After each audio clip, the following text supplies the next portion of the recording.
paid for by Investor Schooling. All opinions or statements. Here we go. Program are solely those of Investor Schooling or their guests and do not reflect the opinions of WPHT or Odyssey. WPHT, WPHT-HD, WOGL HD3 Philadelphia. From the Cherry Hill Volvo Studios, where relationships matter. Always live on the free Odyssey app. This is Investor Schooling Live with your host, Larry Steinhaus, CEO of Investor Schooling. All right. Good morning, everybody. I'm so excited. Welcome to Investor Schooling Live. I'm here with my co-host, Dr. Deb Anderson. Good morning, Always everybody. the smartest person in the room. Only because she has a PhD. No other reason. Yeah, if it wasn't for that, she wouldn't be so smart. No, I get that. I get that all the time. And then what we do every week is we come up with a different intro. But today we're gonna skip the different intro today. You know why? Because I got a really special guest. So I got to talk about this. This is kind of interesting. So, as you guys know, I'm a big Trump supporter, of course, and I'm a MAGA Republican. I'm wearing my Trump hat right now because, hey, I should wear my Trump hat because Trump really was the president. I don't care what anybody says. I just got thrown off YouTube, didn't I? Probably. Yeah, probably. They might throw you off Facebook now too. I think Right. they might as yeah, well. they might. Account. Actually, I think YouTube is finally agreeing that you're allowed to talk about election fraud now, which is exactly what it was. So I'm actually at a Trump rally about, I don't know, maybe it was about 4 months ago, and it's funny because I'm sitting next to my friend who is actually one of our students, and I nudge him and I go, "Hey, I wonder if Mike Lindell is going to come to this event." And he laughs at me and he goes, "Dude, he's sitting right behind you." And it was so funny. I turned around and I go, "There's Mike Lindell." And I always wanted to meet like Mike Lindell. I think Mike Lindell is one of the coolest people. And just because, he's a great entrepreneur. He's certainly a patriot. And we start talking and I realize that this guy is not only a great patriot and a great entrepreneur, but he's like one of the nicest people I've ever met. He's just really, really sweet guy. So I think you might want to just say who he is for those of us who don't know who Mike Lindell is. You think that there's actually somebody out there who doesn't know who Mike Lindell is, huh? I think that there were a handful of people who didn't know who he was. Okay, so Mike Lindell is the My Pillow guy.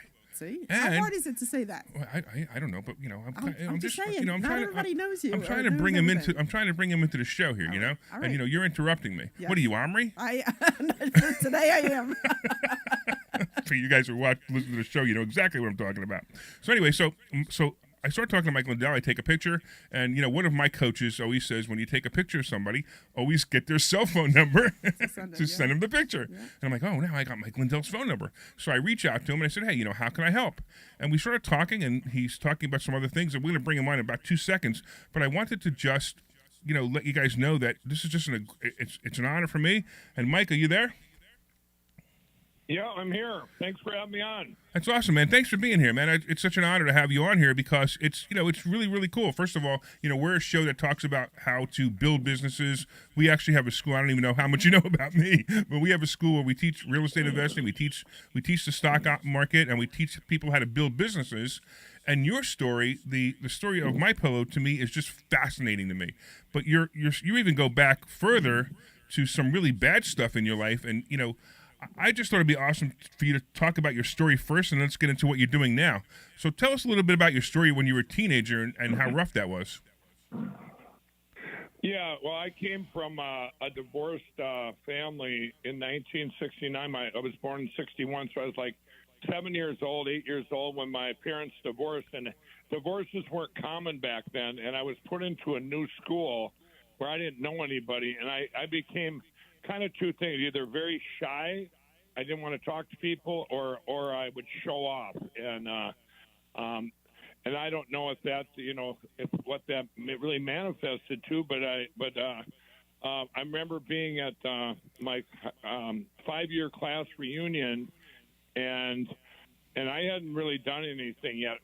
They had all my schoolmates there. They had finished college. Some had started families, and others had advanced their career with their job. Well, I had worked at a drive-in movie theater and a grocery store. I'd been fired at the grocery store, dropped out of college in the first quarter, and like I say, I wasn't where I wanted to be in life, where I thought I could be, but I took over that reunion. I remember taking over that class reunion and told them about, I owed the mafia money on football bets. Wow. I was betting football when I was 17, 18 years old. Owed them $15,000 making a making $6 an hour, and they come to break my legs. Or I told them about getting 17 traffic tickets on a motorcycle, outrunning the cops 2 days in a row, and then falling asleep on a motorcycle, going skydiving, crashing my motorcycle, Oh my God. and then my parachute not opening, all in the same day. And, The same day, wow. Everyone was mesmerized in that thing, but I got home that night. I remember laying in bed. Everybody's, like I say, I kind of took over the class reunion, but I got home and I'm laying in bed with this deep sadness. I really wanted what they had. It was a lonely existence, and that manifested into, I started cocaine. I was a cocaine addict, and then I was a very functioning addict, and my prayers were answered. I wanted to get married. I wanted to have kids and a family, and I think people out there, a lot of people think addiction is just someone in the street that, homeless, but that's not true. It doesn't matter how many forks you eat with. Addiction affects all of us, and my wife and I at the time, we were very functioning addicts, and we raised 4 kids. But throughout that whole time, I had another track going on where I became, deep into addiction, but functioning addicts. But I also was an entrepreneur. I would do different things. Once, which is like my sister, I remember her popping a water bed on the 3rd story of an apartment complex, and I became a carpet cleaner because I cleaned up the mess. And that's funny. So that was a company I had for a year, or more even. And then I did a lunch wagon business. I bought different business, contract for deed. So I would always say, I was an entrepreneur at heart, and they'd be successful where things would happen. I'd have to. One of the things I got into was a bar that I bought in 1990, and probably not a good place for an addict. But yeah, I was actually going to say that too. So I just got you're going on, and I appreciate it. We got a lot of time, but I'm going to ask you something. So you were an addict up until what age? Or when did you get into recovery? I guess you're always an addict, right? Well, I invented my pillow in 2004, and I quit crack. I was into crack cocaine by then, and on January 16, 2009, I quit everything overnight by the grace of God. Wow. I never looked back. That's fabulous. That was, yeah. So your phone is cutting out a little bit. I'm not sure if it's a headset you're using or something, but just so you know, I mean, we can hear you, but it's got like clicks. So just so you know, I don't know if you can do something with it. Okay. Maybe I'm bumping it on my head here. Oh, yeah. Or on my face. Can you hear me? Is that better now? Yeah. It's actually much better. Yeah. Now? Yeah. So Okay, yes. okay. I mean, I want to tell you, in 2008, it's very interesting. Remember, my pillow I invented in 2004, 20 years ago this summer, and it was a parallel track. I would do home shows and fairs and stuff, and I was turned down at all the box stores. But interesting enough, kind of where I'm at today. Yeah, but I ended up getting divorced of 20 years. Woke up and we were actually making the pillows in our living room and labeling them and stuff. And we had pretty much lost everything, and it was lights out. And she left. She left me. She couldn't take it anymore, and we divorced. A really fast divorce, 20 years, and then it got into 2007, 2008, and the spring of 2008, something interesting happened. I was up for about 14 days with no sleep downtown Minneapolis, and I come out of the bedroom and I'm at one of my drug dealers' house, and all 3 of the biggest drug dealers were there, and they knew each other, but they had never met, and they said, "We're cutting you off. You've been up for 14 days." And I said, "What is this, an intervention?" They said, "Call it whatever you want, Mike." And the one guy left. The other guy sat up and asked him how much crack cocaine I had left, and I showed him. And by 2:30 in the morning, I was out of crack, and he had fell asleep. And I went down to the streets of Minneapolis, and I couldn't get crack anywhere. Nobody would sell it to me. They had gotten the word out. I came back upstairs, and that dealer, he says, "How'd that work out for you?" And he said, "Man, you've been telling us for years that you're going to quit someday, and you're going to help us all out of this addiction world we're living in." Wow. And he says, we're not going to let you die on us. And Wow. he said, give me your phone. I'm going to take a picture. He took a picture of me, and he said, Dan, you're going to need that for that book you've been telling us you're going to write someday. That's which wild. That is on the cover of my book. So the angel. And two of those three dealers are born-again Christians, and they work for me now. Wow. So the Oh, wow. angel was in a crack dealer. That's amazing to me. That's an amazing story. They actually they actually intervened. That's amazing. So I have to ask. So you Right, so I mean that blows my mind. So let's go into real quick. So MyPillow. So you came up with the idea of MyPillow. You said you were making it in your bedroom, in your house, which is pretty awesome. No. This is no. We when I invented it, took a year to invent, and we tried everything. We had foam flying around the neighborhood. Tried over 92 different kinds of foams, and Wow. and when I finally came up with it, I went to actually the first place I went was a Bed Bath & Beyond. I said, I have the best pillow ever. How many would you like? And I was so excited. They said, you need to leave now. But I ended up doing a kiosk. Someone said, do a kiosk. I said, how do you spell that? And they said, so we ended up doing this kiosk. And actually, we went further in debt there because I couldn't sell to people. I was very almost shy, reserved because I couldn't be on drugs when I was obviously selling, and I had these two parallel tracks going on. But the kiosk kind of was a failure. But one guy that had bought a pillow from me, one of the few days I was there, I'd given him my phone number, and he called me that January, and he said, are you the guy that invented this pillow here in Minneapolis? And I said, yeah, or Minnesota. And I said, yeah. And he goes, well, this changed my life. And he says, I run the Minneapolis Home and Garden Show. Would you like a spot in there? And I said, sure. I didn't have any money. I gave him a check to hold. And I went in there and sold like 19 pillows the first day. But I put a table in front of me so the people couldn't invade my space because I had this fear of rejection. You don't get rejected if you don't talk. Right. I can't wait. I'm sorry. I can't imagine you not talking. Oh, it was terrible. It was terrible. But when I had that in front of me, the table, I could talk. And I sold like 19, and the people came back the next day and paid to get back in to tell me how the pillow had Wow. helped them. And it made me feel so good. It wasn't about the money. It was about that I had helped them. And I just couldn't get over that feeling. And I just kept doing shows and fairs. And then when I quit everything on January 16, 2009, it's a funny story. 2 years later, I told everyone, all my friends and family, I said, let's pool our money. I had a dream. We're going to be the biggest infomercial in the world. And like I say, I couldn't talk. Well, we went to do in August of 2011, we went to film this infomercial, and this producer was there from California. He had come in, and me and this gal were doing our reads, and he texted the other guy, said, this is the worst guy I've ever seen. He'll never make it on TV. Why am I here? The guy says, he's paying you, just humor him. And the next day it was a live audience.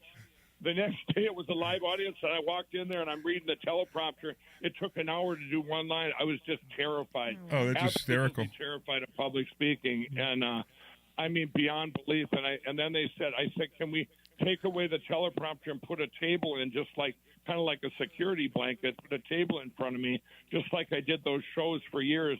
And then it went off, and it launched October 7, 2011, in the middle of the night at 3 a.m., and I had 10 employees, and 40 days later, I had 500 employees. It was That's the number amazing. one Wow. in the world. Wow. So real quick, I just want to let everybody know what they're listening to. This is Larry Steiners. This is Investor Schooling Live. I'm here with my co-host, Dr. Deb, and of course, the most amazing guest, Mike Lindell from MyPillow, and he's telling us the story of MyPillow, and I'm just so excited to have him here. So we have a lot of entrepreneurs who listen to our radio show. What kind of advice would you give a young entrepreneur who is, struggling in their business?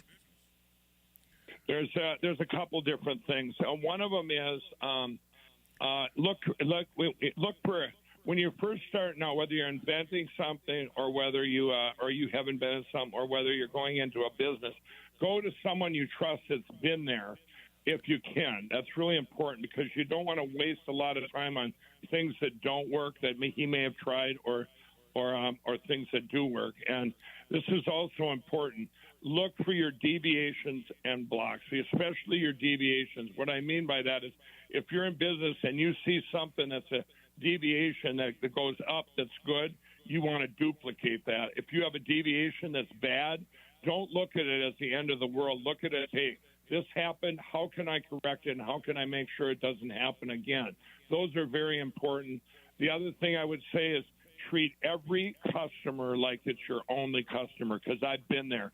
I drove pillows all the way across Wisconsin one time because the delivery and the mail didn't get there in time for his birthday. And, I've done things like that. But every customer like it's your only customer, and then treat every employee like it's your only employee. And it just makes for an atmosphere. I have like 1,500 employees now, and we're like a big family, and we have careers, not jobs. And at My Pillow, and it's really so by the grace of God, that's why My Pillow's made it through with all the attacks. Yeah, we're going to get into that in a little while, but like I said, I want to concentrate a little bit on the My Pillow side, only because, like I said, we have so many entrepreneurs who listen to our show. That's what our show's about. It's about entrepreneurship. So like I said, you being a successful entrepreneur is just exciting to our audience. Absolutely. So now you're. And I want to tell one thing. And I'm going to show you that's why the deviations are so important in the spring. Like I said, in 2011, we became the number one infomercial in the world. We took in $100 million over 6 months, but I woke up that May of 2012, and I was $6 million in debt, and I didn't use a bank. I had never used a bank. They wouldn't give me any money or borrow me any money. Yep. But I learned so much. I kind of reeled it in. I pulled so many things in-house then, and I learned from 2012. I learned so much. I kind of took apart each part of the business and said, what went wrong here? What went wrong here? What went wrong here? Because we had the volume, but there was so many things that I learned from that 2012, and it was able to correct everything to get to, this huge company. But if 2012 had not happened, we might not be here today. And so that's what I say to entrepreneurs is really watch these deviations, learn from someone that's been there.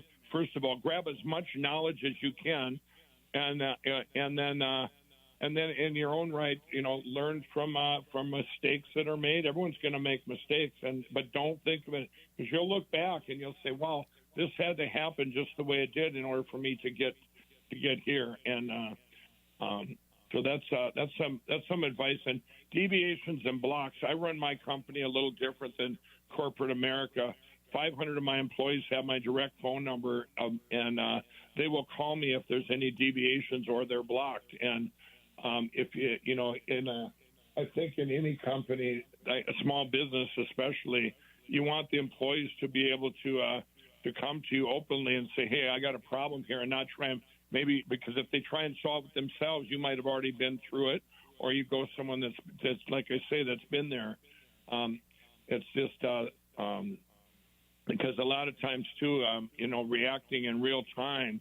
A lot of small business don't have time like the corporations. Well, in third quarter we're down 6%. Let's change our advertising budget. Blah blah blah. And then if someone in the corporate world, they're not going to go to the CEO if they see a blatant mistake. They'll try and maybe fix it in a big group. And we have the biggest problem is when someone comes over to My Pillow from corporate America, because they're not used to being able to go around to the CEO or going around to. We run it a little different. We run it just so you can keep moving, and in real time. What if we treat every show or every outlet too like it's our only part of the business, or whatever your business is, treat every part. What if this is what if I had to live on just this little segment? What if I had to live on just this piece or this show? Well, you'd want to make it as best as you could make it, and anybody that has inventions out there or products, the best thing to do is do home shows and fairs. We call it the trenches out there. You do those, and you learn from your customers. You get feedback from your customers, and that is so important to take that in like a vacuum cleaner and learn from it to improve your product and improve the customer experience. So you said something interesting a little while ago. You didn't use banks, which is interesting because we actually teach that. Never, banks are not going to help you. But you would, and then you said you were $6 million in debt. So where did you get that money from? Was it friends and family? Was it investors? How did you? No. The $6 million in debt was vendors. That was when you bought product and stuff because you had credit. Oh yeah, sure. You had credit with all your with your creditors. So all of a sudden, I owed the four biggest creditors, which all this money, and I'm going, wow, it's going to take me years to pay this back. Well, then I had to look at it all and say, well, what if I bring this in-house? What if I do this? And I had to make a decision to change the course we were on and track. That's why you see promo codes out there tracking each individual ad like it's my only ad. So we're tracking thousands and thousands of promo codes and 1-800 numbers every day, so that if I run an ad that costs $1,000, if I don't at least break even on that, I don't run it again. It's like having a big baseball team and you bat is 300 hitters. So when you see My Pillow on TV a lot or on radio, that means that particular ad is making money or breaking even at least. I don't brand. I never had a lot of people. They got to be very careful on that. Entrepreneurs are getting into business. Branding can break you if you spend it wrong, especially the world we're in now. You can spend money on Google ads or Suckerbucks Facebook and just get taken to the cleaners if you don't know what you're doing. And paying an outside source isn't always necessarily the answer, too. That's why I say it's really important to learn from someone that's maybe been there or take in at least all the knowledge you can grab. And there's a lot of stuff you can grab yourself without letting people on to what you're doing or what you're, that's another problem we have in our country is products get copied by big companies, and that's another problem that we have, that the big box stores take them in, copy it in China and bring it into their, we won't name no names, but a lot of them start with W. Yeah, yeah, I totally get it. Yeah, but it's all branding too. I mean, the My Pillow brand is just an amazing brand. You've made it a household name. People talk about it, and it's funny because you got people who love it or people hate it. By the way, I have 4 of them on my bed right now, and I love it. Even my dog loves his My Pillow. I think I showed you that picture when we met. Well, I don't know what you mean. People hate it. We've sold 80-some million My Pillows, and there's different size lofts. So anyone that's ever tried a My Pillow, the only reason you would not want that it wouldn't work is because of the height. Sleep is all about height and temperature. So that's what My Pillow is, a pillow you can adjust and you get your height. That's the distance from your head to your bed. There's a whole science behind My Pillow. And that's fascinating. Anyone that's ever said, I'll give an example. A long time ago, we fit our host, and so it goes back to Don Imus when I had Don Imus and I got him fitted for his My Pillow, and it changed his life. Sleep is so important to get your REM and Delta sleep cycles and not have sleep interruptions. Well, when your neck is bent, you'll get sleep interruptions. Right. You'll use your arm, fold your pillow, all these things. Well, if you have a pillow you can adjust where it's not too thick or too thin, that's the perfect. Everybody wants a soft pillow, but they want it to stay there. That's a fallacy that, I like a firm pillow. No, you just want one with more height. Everybody would love soft to their face if it would stay there. I'll give you an example. So this couple, I won't say who they are. They're pretty famous names. I went to meet them about 7 years ago, and we walked in. I was in California. They're big radio hosts, and she walks in, and I had never met her. She goes, "Oh, I love your My Pillow. It's made in the USA. You can wash and dry it." I said, "You hate the pillow." And he looks, he goes, "I told you he would know." And I said, "It's probably too thick for you." She said, "Yes." "How did you know?" I said, "You probably sleep on down, and it's too thick for you." And I said, "Down has ruined people because it's just air. Down is down, and you get all these sleep interruptions." And I said, "You need a thinner one. We have 4 different levels." Well, I gave her that level, and now she couldn't stop talking about it because it's like having a shirt that's too small or too big. Before My Pillow came along, it was the only product out there where it didn't go by body size, which it should, or it adjusted to the thickness from you keeping your neck straight at night, whether you're back, sleep, or stomach, or side. And that's the whole science behind My Pillow was the adjustability of it. And all those things, the add-ons made in the USA, 10-year warranty, 60-day money-back guarantee. You can wash and dry it. All those are just bonuses. They don't mean anything if the product doesn't work. You're awesome. I'm listening to you, and you are absolutely, completely engaged in your product, and I think that's fascinating. You know, I do the same thing. So it was interesting. You said something before. You said that find someone who does what you're doing and learn from them. And I found it interesting because, first of all, nobody's ever marketed a pillow the way you market a pillow. So how did you find people to learn from to market something that no one's marketed before? I did.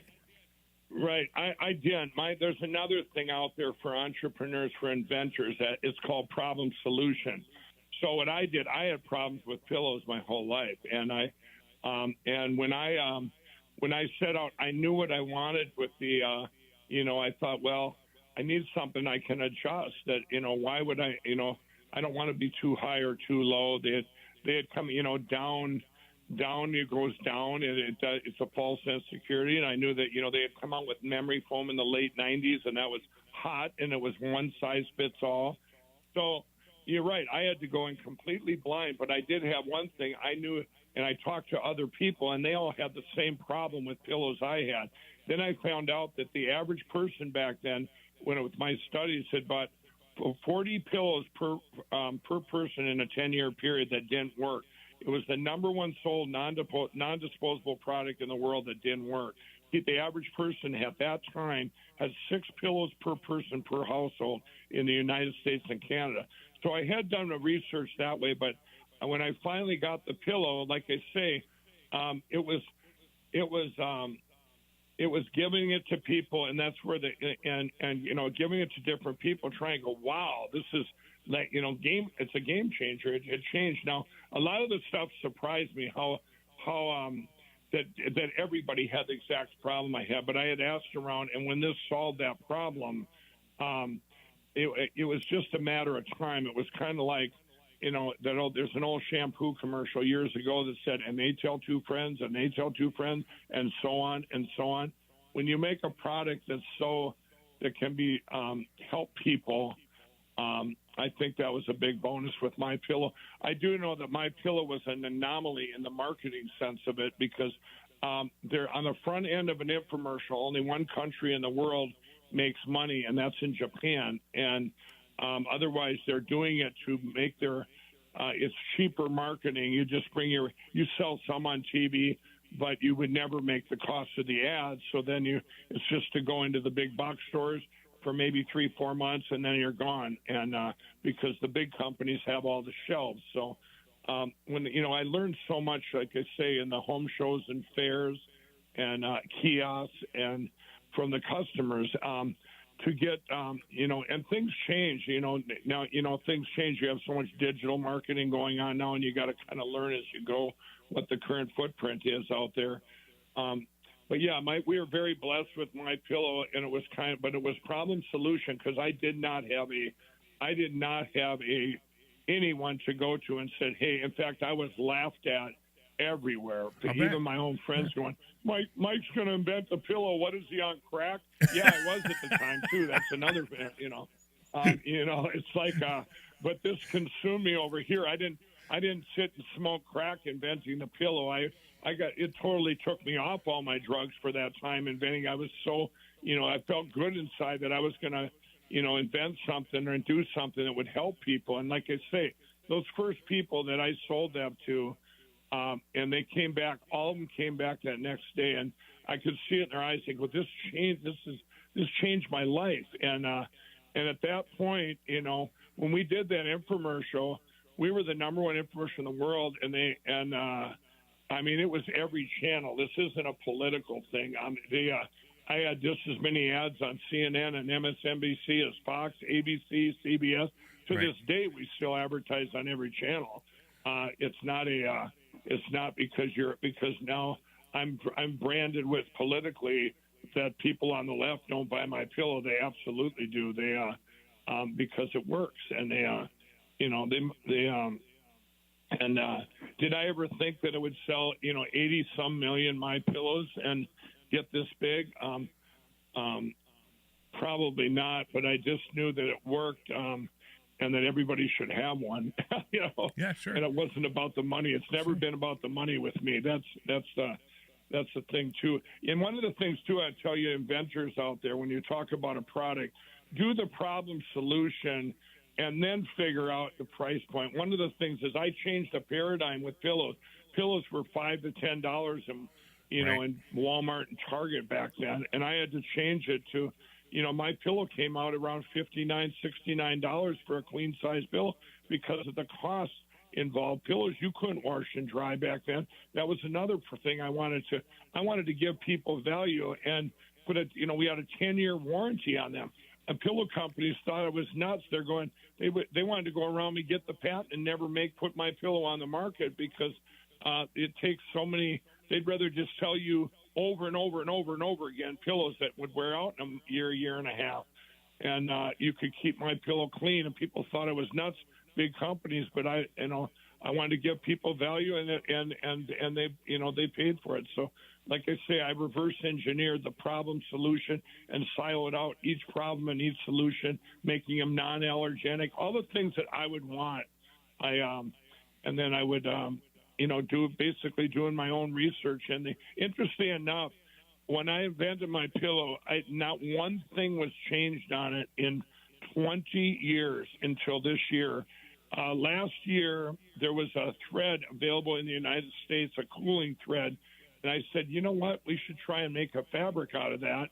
And we did, and hence the MyPillow 2.0 when we came out with that in January. That was the first thing because sleep is all about height and temperature. That's it, period. Your neck, keeping your neck straight and keeping it at the right temperature. Well, and not to get hot. And MyPillow would not get hot, but now we have with MyPillow 2.0, memory foam can get hot, but MyPillow would not get hot. That was built to not get hot. But now MyPillow 2.0 actually has the cooling thread, so it if a person tends to be hot, it offsets that, and it's a beautiful sleep. That's great because that's one of the things I struggle with the most is when I'm in my bed, and I think about it and I realize that every part of my body except for my head now and my neck is not as hot except for my head and my neck. So I'm going to give you a testimonial on that one because you're absolutely correct. That is really true. And I remember years ago that being a problem. So you're right. That's amazing. Yeah. So let's right. go. And you learn so many things. I've learned so many things. And when I came out, when MyPillow was sued in, 2016, I guess, all these claims. These weren't claims that I made. These were testimonials which I had to send to these horrible lawyers in California, these attorney generals, and say, these are 250,000 testimonials of MyPillow of people claiming it helped all these different things. And I would think, well, what's wrong with that, showing people's testimonials? So I had to pay out, $1 million to settle with them on a lawsuit. And, but it's just disgusting. These were the people saying what it did for them. And, but each one would have a different problem sleeping, and it would solve that problem, and they'd tell 10 more people, or they'd buy them for their families, and it's been an amazing run. That's awesome. I just want to take a minute to let everybody know, in case you just joined us, this is Larry Steinhaus, and I'm here with Dr. Deb, my co-host, and we are on Investor Schooling Live. And obviously, if you want to take a class these are the kind of people I hang out with. So if you want to take a class this week, go to investorschooling.com. That's investorschooling.com, and we can help you build your business. We can help you learn about how to invest in real estate. I bet you have a lot of real estate, Mike. No, I don't. I've got a pickup truck in my house. I had most of the money I made over my life, and now it's gone. But with all this election stuff, yeah, that I put tens of millions into. Yeah. But I put all my money in when I came out of addiction and made all the money in MyPillow. I have a Lindell Recovery Network.org, which That's is awesome. free to addicts online. I built that. I had my foundation. I thought my calling was going to be just to keep going around and helping people out of addiction and helping them to the Lord. But then this election stuff came. So, no, I don't buy. Interesting enough, though, I did have a real estate license way back in the day when I was. I took the test. I never sold a house. I passed the test. I took it for a week and learned about it. I was going to be an agent, and then I got in trouble in the 80s, and Oh, you know, yeah, they won't let you. That's right. They won't let you. They won't let you be an agent. But actually, so we actually teach real estate investing. So, Mike, if you don't have any money, that's exactly what we teach. We teach people how to invest in real estate with absolutely no money. So we need to get together, bring you to class, and teach you how to do that. But I do want to get into. Well, I bought and sold plenty of stuff with no money. I'll tell you that. I bought a bar, the nightclub once, just on a contract for deed, very little money down, and there's, I've done a lot of different things. It's just that at this time I've had, it's my pillow and my businesses, and I started mystore.com too, which for USA entrepreneurs, that's mystore.com. So my focus has been on different things other than real estate right now, but. I get it. And actually, let's get into that a little bit. Yeah. So you become the most hated CEO of the left, and that's because you are continuing to claim, of course, that Trump won the election, and I'm right beside you on that one, and also how election is. I don't know. You can't even have an election anymore. It's who the Democrats appoint to be president now. And let's talk a little bit about that and about your journey in that. And, I know it's hurt you financially, but I'm pretty impressed at your perseverance. Right. Well, here, and I'm going to have a little bit different viewpoint than when you say Democrat. I'm going to start with this. The Democrats wanted these electronic voting machines gone for 2 decades, right. including I saw that. Right. Senator Amy Klobuchar. Right. 2 decades. And when we had the 2020 election in November and December, right after that election, I look at numbers every day. I did my own investigation, looked into these deviations. One of the most glaring things I didn't understand was every state had non-residents vote in that state that didn't live there. And even every county I checked out. So like Nevada, thousands of people voted in Nevada that didn't live there. Now, I could not imagine all these people going, hey, let's go vote for Biden. Let's run into Nevada and vote for them. Right. And it didn't make sense. People are genuinely good people. You couldn't get that mass amount of people, millions of people, to do this. And I said it has to be done with computers. Well, then on January 9th of 2021, I got evidence given to me on a silver platter, and I wouldn't shut up about it. My business, they tried to destroy me. I was the number 1 hit target in the world, the number 1 story in the world, and it never let up in the spring of 2021. I went on Jimmy Kimmel back then. He attacked me, but I wanted to get the word out. The only way I got the word out was the bad media attacking me, period. And I had to do that. I had to let them attack me. I talked to them every day because we lost Fox News, Newsmax. We lost all conservative media out there. They would not talk because of a thing called lawfare.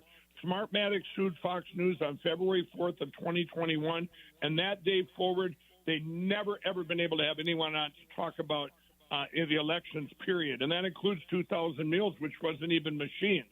Now, here's what I believe, that this isn't about overturning the 2020 election anymore. For me, it's been about when I found out what I did in January of 21. Jimmy Kimmel asked me on stage or on that back in that spring. He said, Mike, if the shoe is on the other foot and your friend Donald Trump was selected, so you say, would you still be sounding the alarm? And I said, absolutely, I would. This isn't about who won that election or not, or who was selected. This is about every election going forward in history. And what I believe now, what we have found over the last 3 years, all this is this uniparty. I believe what came into our country, deep state globalist uniparty. Now the Democrats that wanted to get rid of the machine, they just love it, that they're in now. But when people say to me, Mike, what's been your biggest block to secure our election platforms? Bar none, it's been the uniparty Republicans. That's your Robin Vosses of Wisconsin, your Brad Rassenbergers of Georgia. Sure. I go into all these states like Alabama, Missouri, Mississippi, Texas, Kentucky, and you would think that the Republicans would go, hey, let's look into these problems we have with our elections, but they don't. They block it and they block it. But that's all changing, everybody. I've got a great plan out there that we're doing right now. You guys can check it out at LindellPlan.com, LindellPlan.com. Check it out. I've laid it all out. We're going to have secure elections. We already have 100 counties that are going to go to paper ballots by 2024 that are committed to that. The RNC just said they just passed a resolution in August. When I ran for RNC chair, a lot came out of that, everybody. It wasn't in vain. And they passed a resolution in August, the RNC did, paper ballots, hand-counted, same-day voting, precinct level, and signature required. So there's a lot of great things going on. No judge has ever looked at the evidence in the United States based on merit. Not one judge has, not one. They've kicked it out for standing, or they've kicked it out, or they've made sanction. That's all changing, as you guys know, that as people now, they're able to talk about this because we've got to fix these things now and secure our elections. I don't care. This isn't a Democrat or Republican thing. This is a people thing. This has united the people, by the way. Donald Trump has united the people. If you talk to anyone on the street, they see how bad what our country's going towards, what's happening now, and they're coming into this common sense bucket pouring in from both sides, going, hey, we all want a joyful time while we're here. We don't want open borders fentanyl pouring across and people dying of overdose and losing hope for our country. If it doesn't make sense and doesn't help either party, they have a hidden agenda, and that's where we're sitting right now in this world. Yeah, we can't have people crossing over the border that are drug addicts and inventing my pillows, right? It was a bad joke. Right. I get it. even Dr. Deb gave me a nasty look on that bad joke. Right. But so all right. So a lot of people say that you're crazy, you're a fraud, you don't know what you're talking about. You're supposed to produce evidence. Now, I mean, I look at this and I'm an outsider, and I didn't even get anywhere near. If you're at the 50-foot view, I'm probably at the 50,000-foot view of what I saw in the elections. I mean, I saw, you saw Trump was leading for days, and then every day another state went his way. And this happened, apparently it happened because of mail-in ballots. What do you think of the mail-in ballot concept? It's horrible because they're able to pull people off the dirty voter rolls. Every county. I'm gonna take both of those things apart. What you just said. Every county in the United States in the 2020 election had people vote within that county that didn't live there or they were deceased. Now, people didn't do that. Computers did it. They've lied to us and said none of these computers were online. I encourage everybody to go to LindellPlan.com and you will see what we've got there. You watch these videos and you watch. They all lied to us. They are online, and we have devices now that'll show they're online. But I will say this: when people say, "Well, Mike didn't have any evidence," I'm going to tell you where the evidence is. You can go to Frank's Speech, my platform. Mm-hmm. We've got up there. It says inside the machines. All the evidence has been there for a year and a half, shown right there. What's inside the machines? All the evidence. But nobody will talk about it. Fox News isn't going to put it on. And by the way, the three big lawsuits against Mike Lindell and MyPillow, I've given the 32 terabytes that I was handed on January 9th of 21. I've given it to them. That's why I asked Dominion to sue me, was to be able to present that evidence that the whole world would see. They've had it in their hands. The whole world can look at it. PCAPs, everything. Dennis Montgomery just got through another testimonial yesterday, another deposition. So what's happened is the media is out there. When you have the media, they just kept saying, "Oh, there's no evidence. There's no evidence." There's evidence. We have evidence. We even have the cast vote records now that come right out of the machines. And every single county that we had in the 2020 election was computer manipulated. Every one. We have 1/3 of all the counties. And this came right from the Secretary of State's office. So what's happening is they have the media, and they have the media, and we don't have our media a big enough voice yet to get the word out there. That's why with my plan, we're going from the county up, and we're going to fix our elections going forward. And when we get the right people in office, then we can maybe circle back and see things that happened and people that should be put in prison for what they tried to do to our country, but they didn't get away with it. So what do you think of Mike Johnson, Speaker of the House, coming in I think that's one of the best. Yep. Yeah, I think it's one of the best things that ever happened. He was all about, election too. We have to fix our election platform. We needed someone like that, and that's just another area which I'll be going there. I will be bringing everything I have.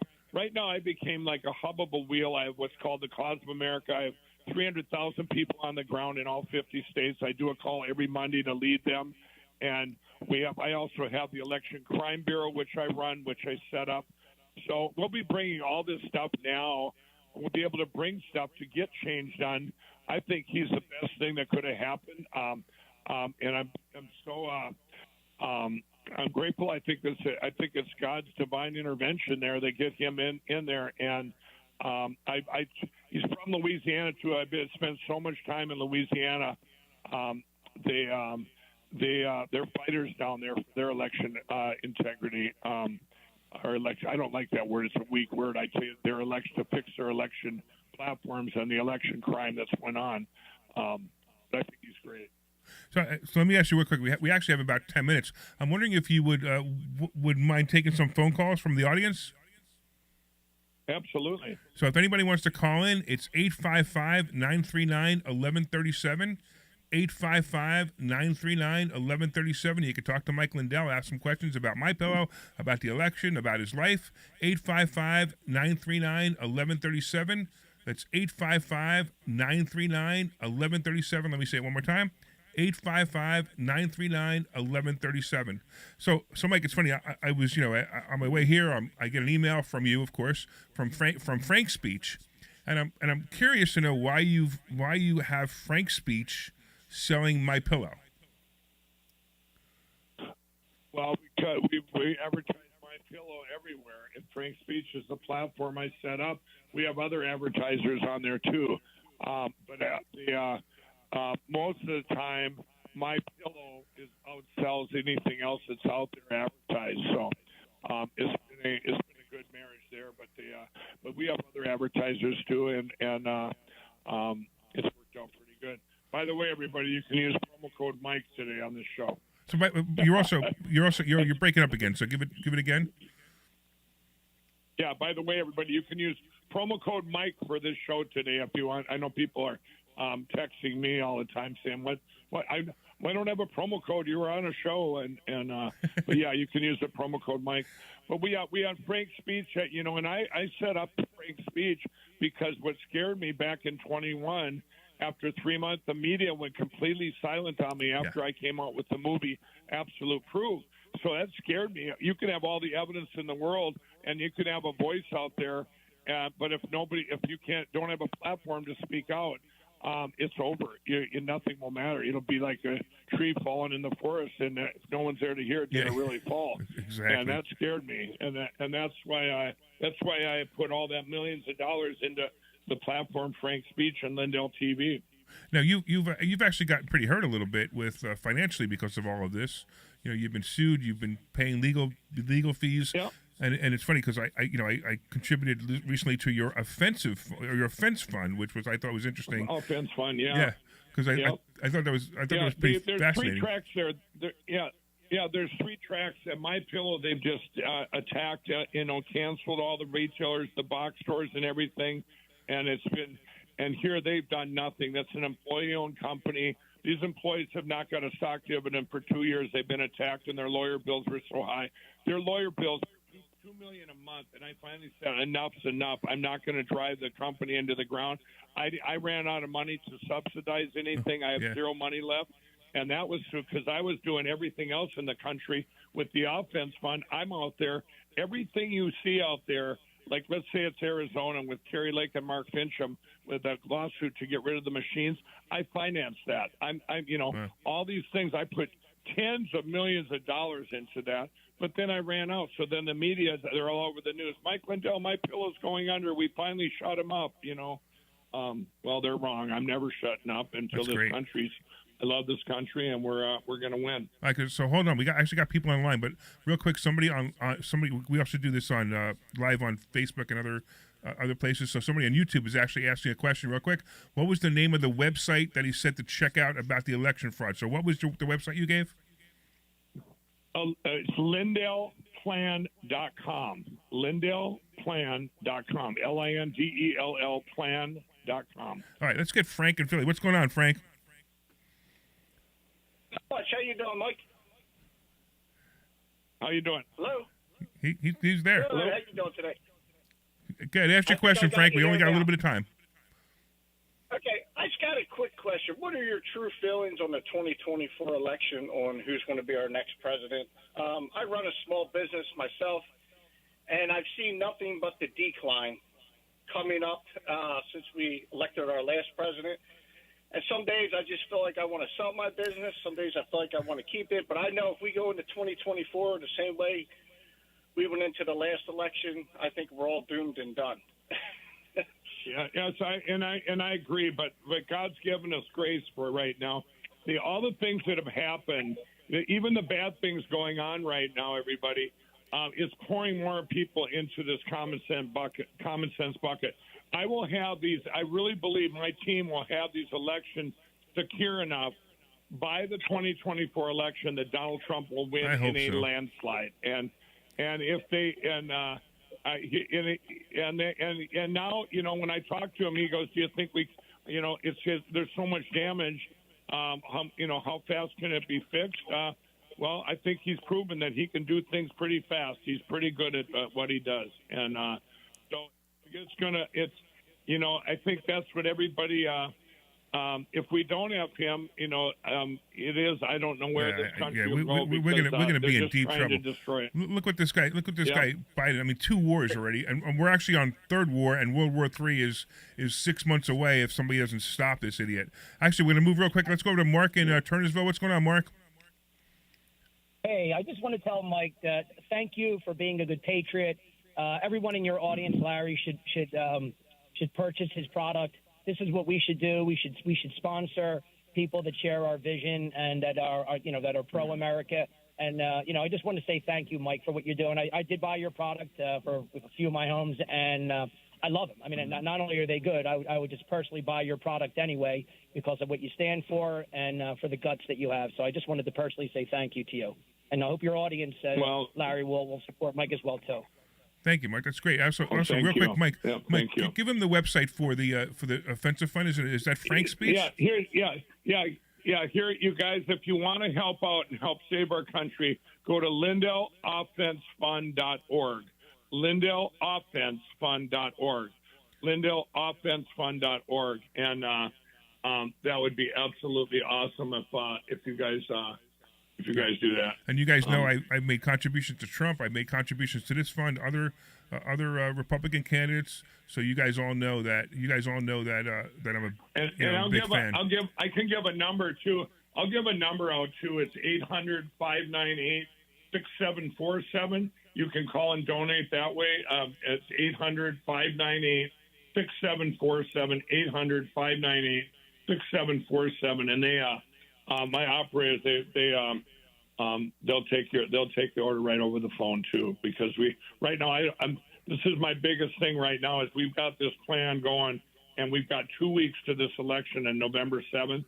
You're going to see this thing unfold, and everything we do this fall is going to help 2024 secure our elections. So we're well ahead we're way out in front of this, everybody. We've been working on this 2 years. That's awesome, man. All right, let's get David. What's going on, David? Yes, good morning. Mike, I want to begin by saying you are the Patrick Henry of our time. Well said. Okay? You are a true American patriot, and you will go down in history. Your name will not be forgotten. Okay? Your name will not be forgotten. But I also want to add, I have several MyPillow products, and I love them. I have 4 MyPillows, okay? I have 2 pairs of your men's pajamas, which are the most comfortable pajamas. I practically can't even sleep in anything but those, okay? And I have my slippers, which are absolutely extraordinarily and so well made that it looks like they're going to last a lifetime. I can't even wear these things out, okay? Right. But so your products, Mike, are superb, okay? But more important than your products is what you're doing for the United States of America. And I'm going to repeat it. You are the Patrick Henry of our age. Your name will go down in history. You will never be forgotten by the American people. That's all I have to say. Awesome. Well, God bless you. And it's funny he says that the president, when we talked a couple weeks ago, he said the same thing. He goes, Mike, when I say president, our real president, of course, everybody. Yeah, and, right, exactly. He says to me, he goes, Mike, you're the Patrick Henry of our lifetime. He goes, they're going to build a statue of you so big. But he goes, of course, they'll tear it down right away. Yeah, no, they'll tear it down 20 years from now, right? That's how it'll work. Yeah, well, he said, he goes, yeah, but he was, he got such a good sense of humor. But he goes, of course, they'll tear it down right away. We got to get me in office. We got to get this straightened out. Exactly. All right, so Mike, we got like tons of calls and we have zero time, but we have one more guy. Let me get this guy in. His name is Mario. What's going on, Mario? Are you there, Mario? Can you hear us, Mario? Hey, Mike. Dropped off. Oh, he dropped off. Okay. Yeah, just throw the next person on, Glenn. I don't care who it is. I don't have a name. Okay, that's fine. Connect But them. they're on. Connect them. What's going on? I don't know who you are. This is Larry Steinitz. I'm here with Mike Lindell. What's your name? Ice Cream Gary. Oh, it's Ice Cream Gary. Talk to Mike Lindell. You got like 2 minutes. Okay, Mike. Good morning. He's got one. Good morning, Mike. Yeah. How about the Hunter Biden laptop and all that illegal business in his corrupt family? Well, isn't that something? How the media hid that, and the FBI and everything.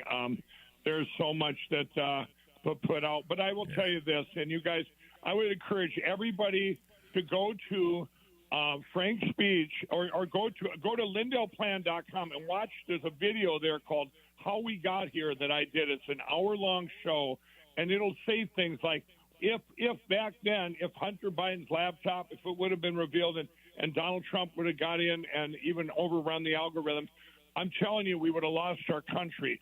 All these things had to happen the way it did because so much has been revealed now. Now when he comes back in, we can repair all this. Kind of like what I said earlier in the show. With me, of 20 Out of time. I know. my pillow, Hey, Mike, I hate doing this to here. you. I hate doing this to you, especially you're on a beautiful soapbox right now. But I've got literally 20 seconds, and I got to get the outro. But I appreciate you. You were awesome, Mike. I'm so appreciative. Real quick, if you guys want to reach out, having me on. yeah, you're real excellent. If you guys want to reach out to us, investorschooling.com, you can take class. You've heard Mike's websites. Of course, go to frankspeech.com and lindellplan.com. These are all places you can go. Thank you, Glenn, for having us. And thank you, Mike, for being here. I totally appreciate it. Hang out. This program is paid for by investors. Hang on. Statements expressed on the program are solely those of Investors Schooling or their guests and do not reflect the opinions of WPHT or Odyssey. WPHT, WPHT HD, WOGL HD3 Philadelphia. From the Cherry Hill Volvo Studios, where relationships matter. Always live on the free Odyssey app. This program is paid for by Retirement Media Incorporated. All opinions or statements expressed on this program are solely those of Retirement Media or their guests and do not reflect the opinions of WPHT or Odyssey. Today's program has been pre-recorded. Okay, Larry. You still got Mike on the line? I got him on the line. He's on the line.